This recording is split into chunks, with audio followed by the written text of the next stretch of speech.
Alright, so I'm going to be doing a quick video showing how to open up and disassemble this DELL Latitude 5320. Alright, so we're going to use a PH1 or JAS1 screwdriver, and we're just going to remove all the screws from the bottom. Alright, I usually like to work with it with the hinges facing away from me, so let's go ahead and do that.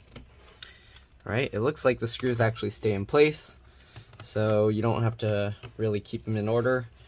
But yeah, let's just remove them all. If this video helps you, make sure to like, subscribe, and share my channel with others so that they can also learn how to upgrade and repair their devices. If it helps you save a bunch of money, please consider contributing a little to the channel so that I can continue making these videos for a living.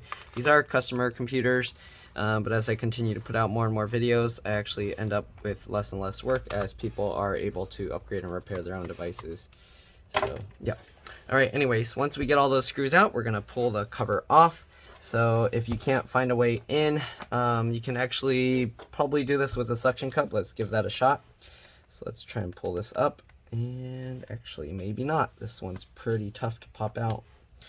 Let's try from this corner where there's no stickers. Okay, so that works. So what I did was I used the suction cup here, and then I used my fingernail between the gap, and then I pulled it up. So here you can see we got part of it going. Once you get part of it going, you can go ahead and kind of keep lifting it and going around. If you don't have fingernails, you can wait till they grow out, or you can just buy some plastic pry tools. I kind of like fingernails because they're more convenient, and they actually allow me to get a better idea of what I'm prying, how much force is being put into it and everything, so there's less chance of damaging anything. So again, we're just going along the seam with my fingernail while we go ahead and pull up, and there we go. So the bottom, you don't want to pry it out. The cover will swing up like this, and it comes out just like that. Alright, so this is just a quick look inside. I am going to have to just take the SSD out to migrate some data, but other than that, not really going to be doing much. So it looks like there's two little contact points here. Not sure what that's for. Huh. So it doesn't really go to anything electronic. There's just this copper pad here. So I don't know if that's to cool something or what's going on here. But yeah, so complete some circuit maybe. It's kind of strange. Maybe this laptop's designed to not turn on when it's not connected, and that might be what these two gold tabs are for. Alright, you got the speakers here. The speaker wire goes all the way along underneath, and it looks like it goes all the way to this speaker, and then it plugs in there.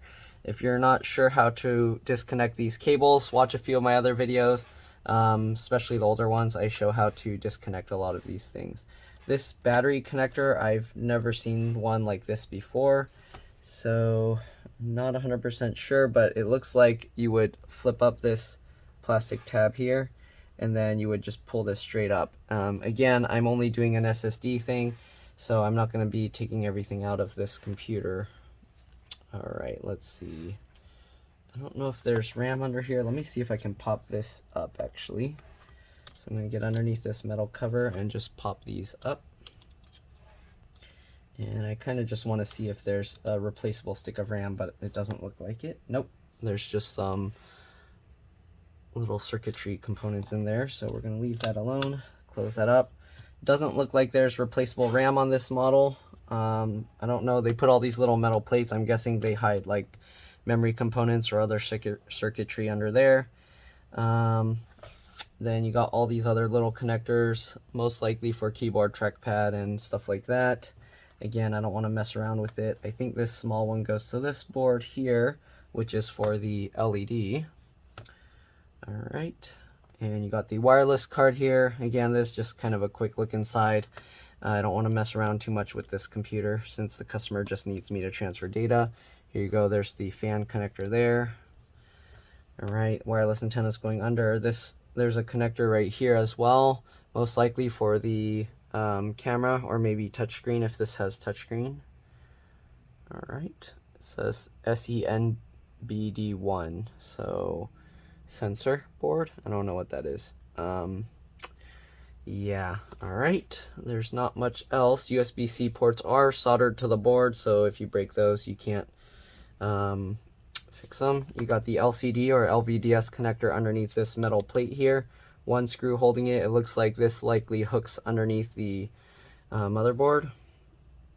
Okay, and yeah, there's not much else here to see.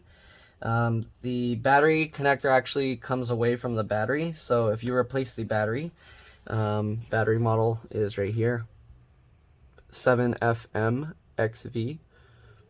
If you replace that, you will likely have to transfer over this cable to the new battery. All right, there's a few screws holding the battery, 1, 2, 3, 4, that's it. So there's only those 4 screws. And yeah, let's go ahead and take the SSD out now. So there's only 2 screws holding the SSD into place. These are also PH1 or JS1 screws. Looks like they also hold themselves in place, so you don't need to take them all the way out, except for this one. All right, this one seems to hold itself into place. And then we're gonna slowly, carefully lift this up. There are little hooks here, it seems. So let me actually zoom in a bit here to show this clearer. Okay, so it shows you here, remove this screw, remove the second screw, and then you lift this up at an angle, it looks like. Okay, yeah, it has the thermal pad, but you lift this up at an angle and then you pull this out. So here, they actually even show you the instructions on this, which is kind of nice. Here you go. Note, longer post time may occur if battery cable was disconnected for service repair. Oh, that's nice. They even warn you about that. So if you disconnect the battery, it resets the BIOS, because the battery acts as the BIOS or CMOS or RTC, real-time clock battery. And a lot of the Dell laptops do that. There's this little blue thing here, so we're going to take that out as well. Lift it up and pull it out at an angle. Right, and now we're going to remove the SSD, lift it up slightly at an angle, and then you can kind of wiggle and pull this out. So this is a M.2 PCIe NVMe SSD, all right, just in case you're wondering. It's a Samsung SSD. I don't know, it's one of those generic Samsung SSDs. But anyways, I'm gonna try and transfer the data for my customer, and then I'll be back. We'll reassemble this thing, all right? So I'll see you guys in a bit. All right, bye. All right, I'm back. So let's go ahead and reinstall the SSD. So put it in at an angle like this again. All right, you want to try and hold both sides so that you don't push all the pressure onto the connector itself. And then we'll just let it drop down. All right, make sure it's in all the way. This SSD connector is a little weird. It has this little blue thing here, right? We'll get that blue thing back under. It slides there, and then it just goes down in place, and here you can see that allows this to kind of line up so it doesn't move around too much. All right, next we're going to get this metal bracket. And then we're gonna get these little feet and slide them underneath. All right, so those get tucked under as well. Am I doing this wrong? Okay, it goes this way. All right, put it at that angle, and then we're gonna slowly swing it down. There we go, and now we can actually just get these screws back in and loosely fit that one first, and then we'll get this screw and we'll tighten this all the way. I'm going to twist it backwards first to make sure it lines up right, because it's a little bit crooked. There we go, and tighten that down into place.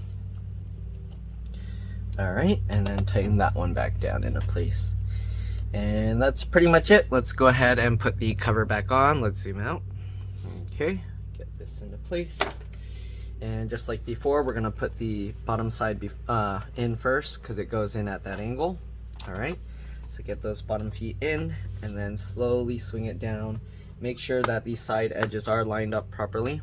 You can actually get these screws in first. All right, and then we'll just tighten these. If you remove the battery, keep in mind again, when you turn it on, it's going to take a while to boot up because it's resetting the BIOS. But other than that, it should boot up like normally if you didn't remove the battery. So we'll get the rest of these screws back in, and that's pretty much all there is to this. Again, hopefully this video helped you guys. If it did, make sure to like, subscribe, and share my channel with others so that they can also learn how to upgrade or repair their devices. If it helped you save a bunch of money, please consider contributing a little to the channel so that I can continue making these videos for a living. These are customers' computers, but again, as I continue making more and more videos, I end up getting less and less customers as people are able to upgrade and repair their own devices. But anyways, that's all there is to it. Let's go ahead, make sure, double check that all the seams are snapped back in properly, and then you can go ahead and pop this open and turn it back on. Alright, so let's see, there we go. And you should be good to go. Make sure it boots up, and that's all there is to it. Alright, thanks for watching, and I'll see you all in the next one. Alright, let's drop this spike.